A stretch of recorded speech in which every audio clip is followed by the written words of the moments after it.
수출 주도 전략을 선택했던 1960년대, 한국에는 지하 자원이 없는 관계로 마땅히 내다 팔 것이 없어서 의외의 제품을 외국에 내다 팔아 외화벌이를 했었습니다.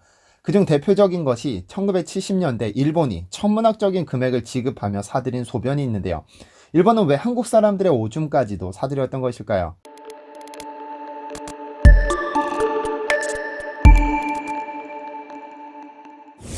안녕하세요, 디스멘터리입니다. 2020년의 대한민국과 1960년대의 대한민국을 비교하는 건 다소 무리겠지만 한 나라 안에서 일어난 발전이니 이를 비교해보는 꽤나 의미 있을 듯 합니다. 흔히 한국을 두고 쓰레기통 속 장미라고 부르는데 이는 한국의 민주주의를 상징하는 문구입니다. 1952년 이승만 전 대통령의 대통령 직선제 개헌을 전했던 영국의 더 타임즈 종군 기자가 쓴 기사에 언급된 문구죠. 그리고 1955년 UN 한국재건위원회에 참여했던 인도의 한 의원은 한국에서 경제재건을 기대하는 것은 쓰레기통에서 장미가 피기를 바라는 것과 같다며 이 문구를 인용해 유명해졌습니다. 그런데 실제로 쓰레기통에서는 화려한 장미가 피어났는데요. 오늘은 한국의 수출주도 성장에 대해서 이야기해볼까 합니다.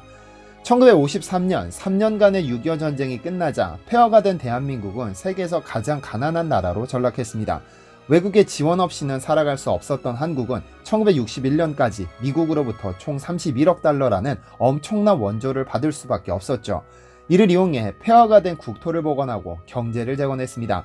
그러나 미국도 언제까지 한국을 원조할 수는 없었기 때문에 1950년대 후반 한국 정부에게 장기 경제개발 계획안을 내놓을 것을 요청합니다.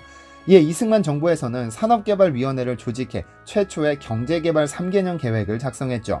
여기에는 제조업, 건설업, 광업 등 2차 산업의 집중 육성 계획이 담겼으나 4.19 혁명으로 폐기됐습니다. 4.19 혁명으로 집권한 민주당 역시 경제개발 5개년 계획을 수립했지만 이 또한 5.16 군사정변으로 쓰레기 신세로 전락합니다. 그러다 박정희가 정권을 잡게 되면서 우리의 적은 빈곤과 부정부패와 공산주의라는 말로 대대적인 경제체제를 바꿔가기 시작합니다. 세계적인 미래학자 엘빈 토플러 역시 이때 박정희의 선택이 한국의 미래를 결정했다고 말했죠. 경제개발은 원하지만 한국은 중동처럼 내다 팔 수 있는 원자재가 없었기 때문에 선택할 수 있는 최선의 방식은 원자재를 수입해 가공한 후 다시 수출하는 전략입니다. 그러나 원자재를 수입하기 위해서는 외화가 필요했고 외화를 벌기 위해서는 일단 무엇인가는 내다 팔아야 하는 딜레마에 빠지게 됩니다. 그래서 1960년대 한국의 주요 수출품을 보면 좀 재미있는 품목들이 자리 잡고 있습니다. 철저하게 1차 상품 위주였습니다. 1960년대 한국에서 가장 많이 수출한 품목은 철광석, 중석, 생사, 무연탄, 오징어 순입니다. 그리고 1970년대로 접어들면서 소변, 돼지털, 가발 등이 자리하는데요. 여전히 내놓을 만한 수출품이 없다 보니 우리 몸에서 얻을 수 있는 소변, 머리카락 등을 수출한 것입니다. 그렇다면 소변은 왜 수출이 됐던 걸까요?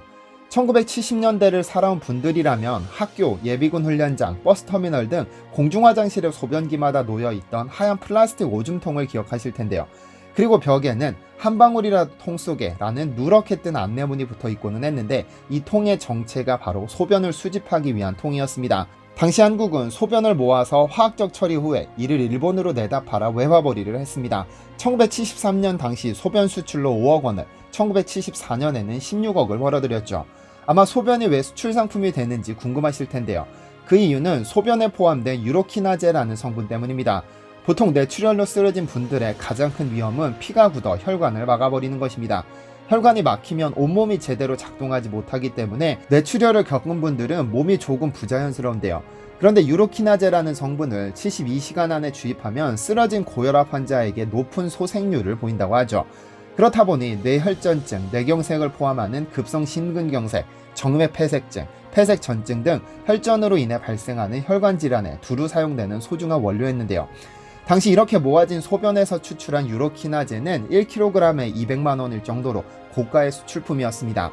그런데 이렇게 소변을 수집하던 회사는 수도미생물약품 판매 주식회사라는 업체였는데 이 업체가 현재의 녹십자입니다. 녹십자는 전국 곳곳의 공중화장실에 오줌통을 설치해 소변을 수집했고 서울 강남터미널의 경우 하루 30트럭분의 소변을 모았다고 하니 화장실을 이용하는 모든 이들이 수출 일선에 기여하고 있었던 겁니다. 사실 국내에서는 생소한 제품이지만 외국에서는 검증된 효과 덕분에 오래전부터 사용되고 있었습니다. 이 유로키나제가 처음 발견된 건 1957년 미국입니다. 양리학 박사였던 클라우드 교수는 고혈압 환자를 연구 중이었는데 우연히 소변이 굳었던 피를 용이할 수 있다는 현상을 발견하게 됩니다. 그리고는 사람의 소변에 굳은 혈전을 넣었더니 실제로 녹는다는 사실을 확인한 것이죠. 그리고는 그 성분을 하나하나 분석했습니다. 당시 이미 인간의 몸에서 배출한 소변에는 20가지의 효소가 있다는 사실이 상식으로 알려져 있었지만 그의 연구 덕분에 유로키나제라는 효소가 굳은 피를 녹인다는 새로운 사실이 밝혀졌는데요. 보통 어른 한 명은 하루에 300ml의 소변을 배출하므로 20리터 통을 채우려면 성인 60명이 필요합니다. 소변 독점권을 가졌던 녹십자는 하루에 6,000리터를 얻었다고 하니 하루 평균 2만 명의 소변을 거저로 얻을 수 있었습니다. 이렇게 확보된 소변은 1분에 45,000번 회전하는 원심분리기에서 각종 세균을 제거하고 이후 유로키나제 성분을 추출하게 됩니다.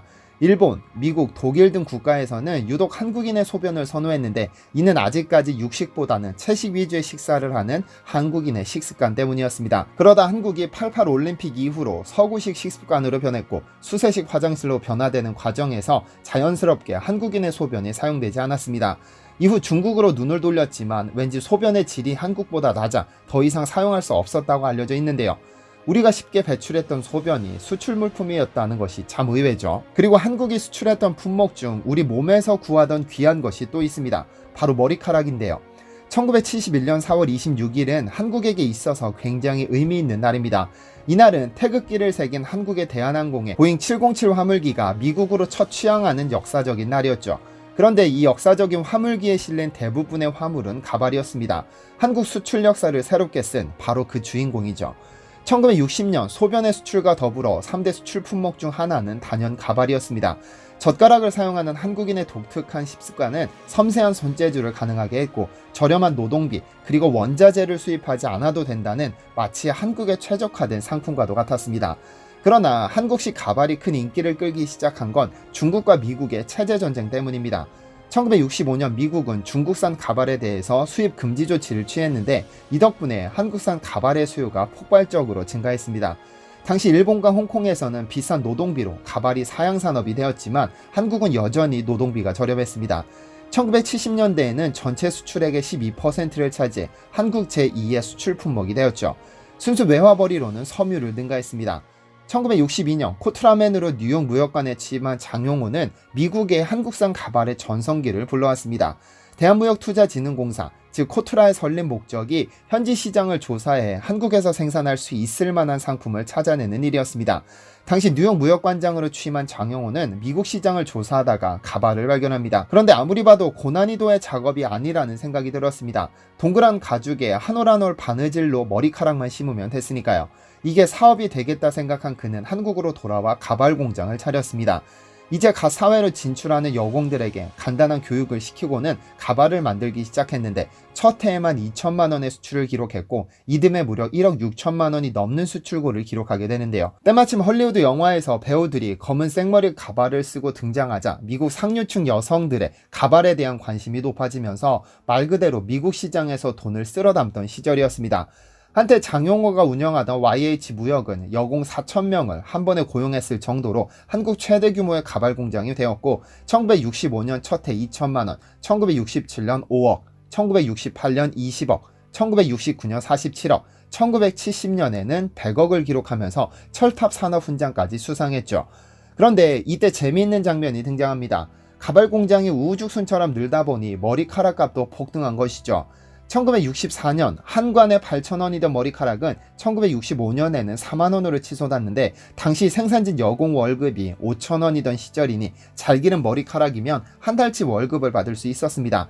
장사꾼들은 예쁜 뽀글머리 아가씨를 대동하고는 전부 시골로 내려가 비녀 꽂은 아낙네들의 머리카락을 거의 공짜로 얻어왔습니다. 요즘 서울 멋쟁이 아가씨들은 이렇게 뽀글이 파마를 한다고 유혹해 공짜로 파마해주는 대가로 머리카락을 얻는 마케팅으로 부자가 된 장사꾼도 많았습니다. 이때 한국에 자리 잡기 시작한 가발 산업은 현재까지도 영향을 미치고 있는데 현재 세계 1위의 가발 기업들은 전부 한국에 있습니다. 세계 시장의 80%를 점유하고 있죠.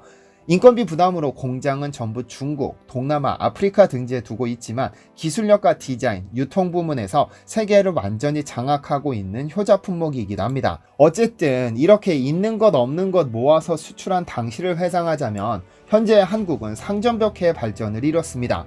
1950년 없는 지하자원을 끌어모아 간신히 외화를 벌던 한국은 1960년대부터 본격 제조업을 시작해 1964년 처음으로 1억 달러 고지를 점령했고 1971년 10억 달러, 1977년 100억 달러를 찍었습니다. 서독이 수출 10억 달러에서 100억 달러를 돌파하는데 11년, 일본이 16년 걸린 것에 비해 한국은 6년 만에 이를 해내며 본격적으로 세계 학자들의 관심을 받게 됩니다.